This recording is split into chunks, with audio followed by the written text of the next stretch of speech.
Astronaut Lai Ka-ying may soon be meeting with students for a live session from space. Chief Executive heads to Kazakhstan and Uzbekistan to explore commercial opportunities. And Chinese Major General leads Army delegates at Asian Defense Summit.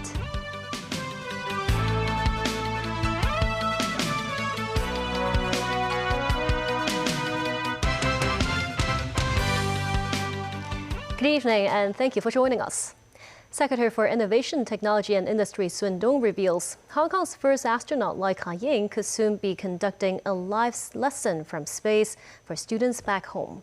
She may return to Hong Kong alongside the crew of Shenzhou 23 as early as the first half of 2027. Speaking with the TVB News, Sun also describes Lai's journey into space as a rare event capable of uniting the entire community.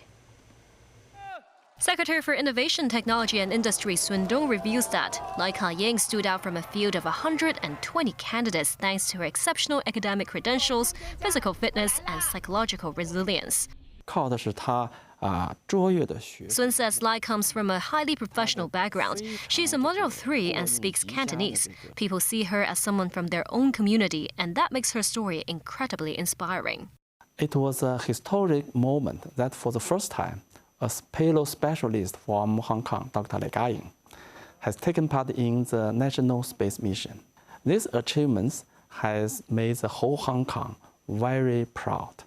Authorities are now working to arrange a space-to-Earth dialogue between Lai and students in Hong Kong. Sun says China's Manned Space Agency responded positively, and coordination is underway with the Education Bureau and Beijing's Hong Kong and Macau Affairs Office. The government has also expressed hope the Shenzhou 23 crew, including Lai, will visit Hong Kong after returning to Earth, potentially as early as the first half of next year. The latest Shenzhou mission not only carried Hong Kong's first astronaut into orbit, but also included the first payload developed in Hong Kong to be deployed aboard China's space station. Looking ahead, Sun says the SAR government is preparing to support China's planned crewed lunar mission in around 2030. That could include future astronaut recruitment exercises in Hong Kong if required by the national program. He stresses Hong Kong's greatest strength lies in fundamental scientific research. Various research institutions and universities have been actively participating in many different national aerospace projects, including providing systems, instrumentation, and technical support for our country's lunar and Mars exploration mission. Sun says he is not ruling out launching another special funding round to back related research projects. Sun outlines 3 emerging strategic priorities for Hong Kong's innovation sector, including aerospace, deep-sea exploration, and quantum tech, with discussions recently held with mainland aerospace companies involved in low Earth orbit satellite networks and Starlink type tech to establish operations in the northern metropolis. The government will assess future demand before deciding whether to establish a dedicated space economy office to support industry development. Having Hong Kong experts participating in national space mission to further strengthen our scientific research and inspire more young people to engage in the field of science and technology with the will to cultivating more IT talents for Hong Kong as well as our country. To sustain public enthusiasm for space exploration, Sun says the Hong Kong Space Museum will display a mission insignia badge signed by all 3 Shenzhou 23 astronauts as part of an upcoming exhibition.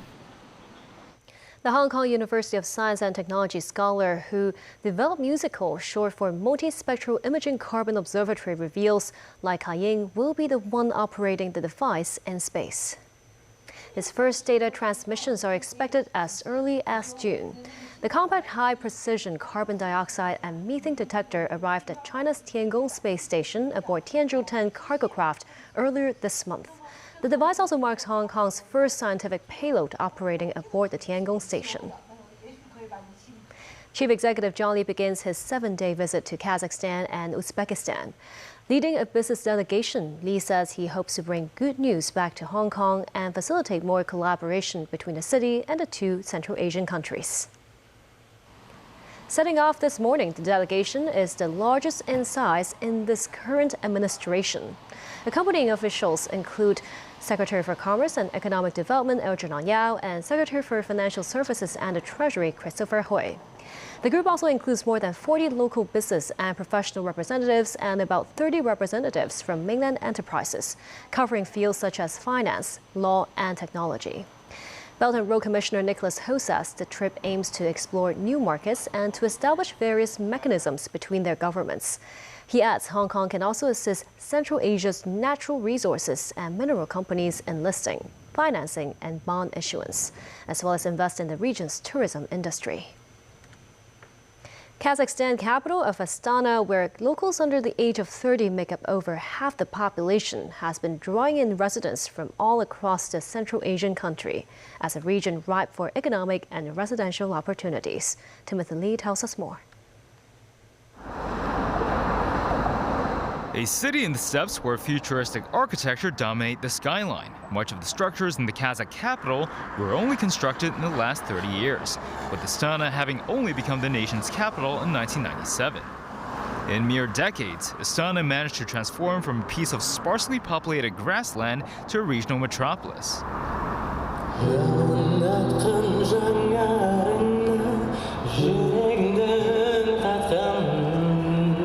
During nighttime, the unique cityscape changes to something else entirely.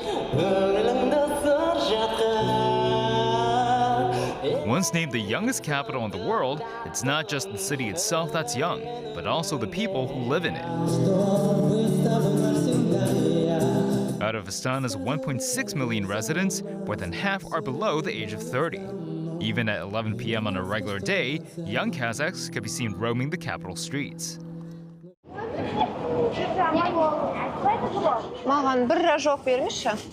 Locals speak Kazakh as their primary language, with Russian being the second language for most. The capital became the new home for 32-year-old Almaty native Aybarshin after she graduated from university. She expresses her awe at the rapid growth of the city. I think what amazed me in Astana is how fast the city grew. And I don't only mean territorially or buildings. It's about the opportunities. I met here so many friends from all over the Kazakhstan, and we all came here for various reasons, but we all stayed. I think it is becoming both financial and business center, and that's what attracts people from Kazakhstan. I think there are still a lot of job opportunities for people. But it's not just Astana where young people make up the majority in the region, as those aged 30 or below constitute around half of the population in all 5 Central Asian republics. The younger demographic seems to be driving economic growth in the country, with Kazakhstan's GDP rising from below $200 billion in 2021 to over $300 billion last year. Bruce Pang, the director of research at the Hong Kong Trade Development Council, says all countries in the region have rolled out a series of reforms in recent years that led to economic growth, adding the stability of their growth was compounded by the spending abilities of their young population. Timothy Lee, TVB News. A Chinese delegate calls for joint efforts by Beijing and Washington to safeguard world peace, while publicly railing against the emerging manifestations of Japanese militarism when addressing a Shangri-La Dialogue, Asia's premier defense summit. Also during the Shangri-La Dialogue, U.S. Defense Secretary Pete Hegseth remarks Washington's policy towards Taiwan has not changed, and it is for President Donald Trump to decide whether they will press ahead with a potential arms sales package to the island. Danny Zhou has the report. Major General Meng Xiangqing of the National Defense University on Saturday headed the Chinese People's Liberation Army expert delegation to the Shangri-La Dialogue held annually in Singapore. Speaking on sidelines of the event, Meng underscored the most important political consensus reached by the Chinese and U.S. heads of state in Beijing talks was the building of a constructive relationship of strategic stability. He quoted President Xi Jinping as saying, "It's a stability that has manageable differences and with cooperation as the mainstay." Meng adds competition is inevitable, but should be conducted with both countries rejecting zero-sum thinking, noting they should respect each other's red lines and avoid conflict and confrontation to jointly safeguard world peace. U.S. Defense Secretary Pete Hegseth, who was addressing the forum the second time, says the Trump administration is seeking a stable peace, fair trade and respectable relations with China, as he tones down comments last year calling the country an imminent threat. And that's the expectation of our leadership, is hey, we're starting a new chapter, which is more collaborative, and at the mill-to-mill level, our job is to make sure we facilitate that interaction as much as possible. It's defense spending. Also at the Shangri-La Dialogue, Meng notes this year marks the 80th anniversary of the opening of the International Military Tribunal for the Far East. Referring to the resurgence of Japanese militarism, he says those forces not only glorify war crimes, but also promote distorted views of World War II history in an attempt to challenge the verdict of the Tokyo trials. And he casts doubts at whether their discussion of defense cooperation would win the trust of the international community. Pushing back against the claim, Shinjiro Koizumi attributes the reshaping of Japanese defense policy to China's rapidly expanding military.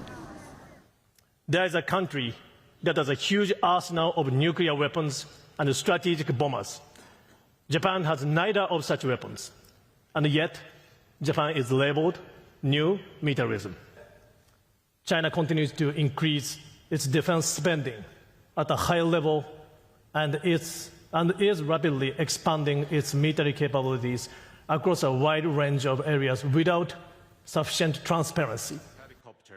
Koizumi also describes China's external approach and military activities as matters of serious concern both for Japan and the world. Danny Zhou, TVB News.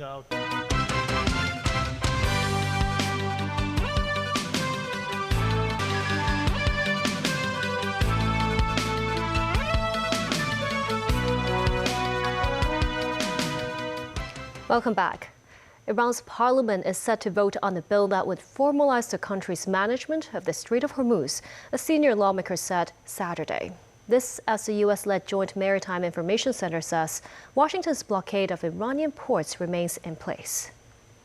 A member of the Iranian parliament's presiding board says lawmakers had decided to codify the management of the Strait of Hormuz and expects the plan to become law.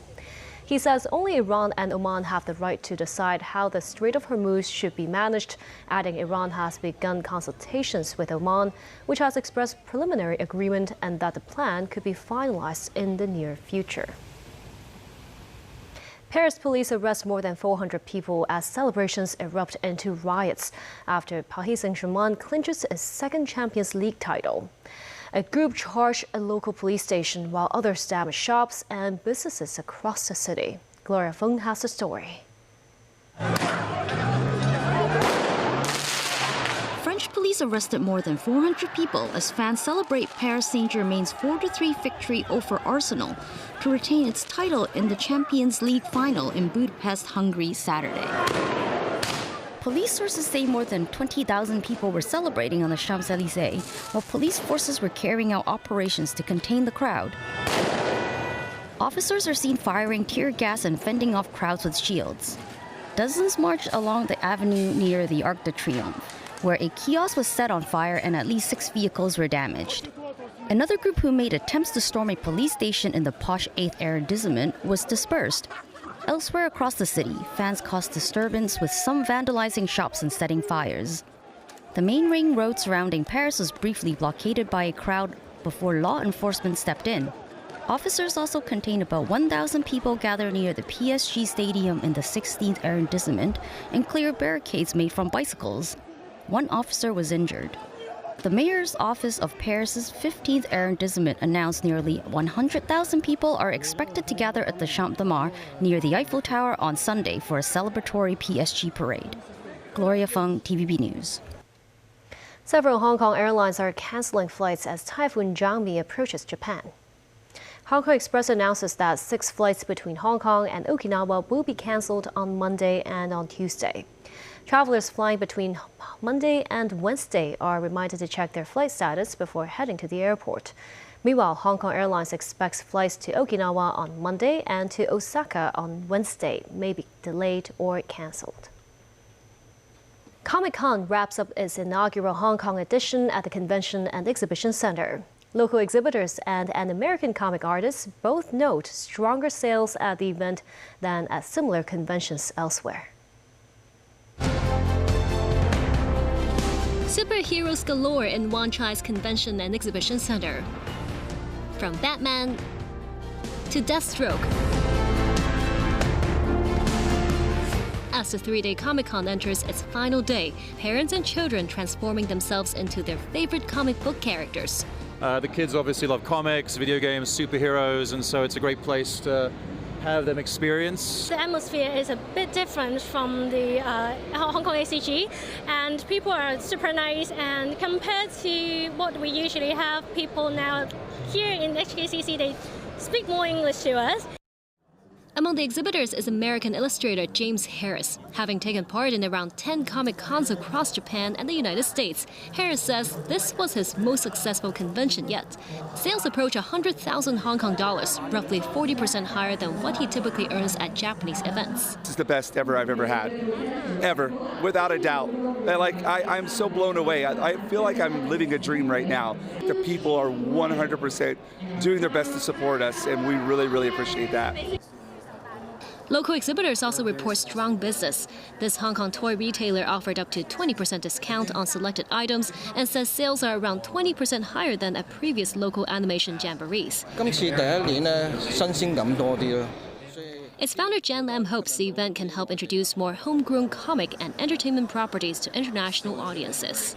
Beyond shopping, visitors had the chance to see more than 200 movie props and collectibles inspired by superhero films. Among the highlights are signed memorabilia, including items linked to the late Chadwick Boseman, best known for portraying Black Panther, as well as shields and props associated with some of cinema's most iconic heroes. Visitors without elaborate costumes like me could also join in the fun, as some exhibitors hand out character-themed headpieces like this for everyone to get into the Comic-Con spirit. What began as a modest comic book gathering founded in San Diego 56 years ago has evolved into a global pop culture phenomenon. And now, for the first time, it has brought its own superhero magic to Hong Kong. Financial Secretary Paul Chan says the city's retail sales figures for April will be released this week. He expects there will be stable growth, with the figure continuing 12 months of consecutive positive trajectory. Hong Kong's retail sales figure for March is estimated to have reached $33.9 billion, a rise of 13% year-on-year. The financial secretary notes on his blog that the subsequent month's figure should reflect the city's stable economic recovery. This says Hong Kong recently surpasses Switzerland as the world's top cross-border wealth hub, according to the Boston Consulting Group's Global Wealth Report. A taxi in Wan Chai loses control and crashes into a barrier. No one was injured. The taxi involved overturned on Harbour Road. Police say the cabbie allegedly lost control of the vehicle at around noon after driving out of the Fenwick Street roundabout. It then rammed into a railing of about 6 meters long. The male driver crawled out on his own and did not need to be taken to hospital. And that's the news. Thank you for watching and have a great week ahead.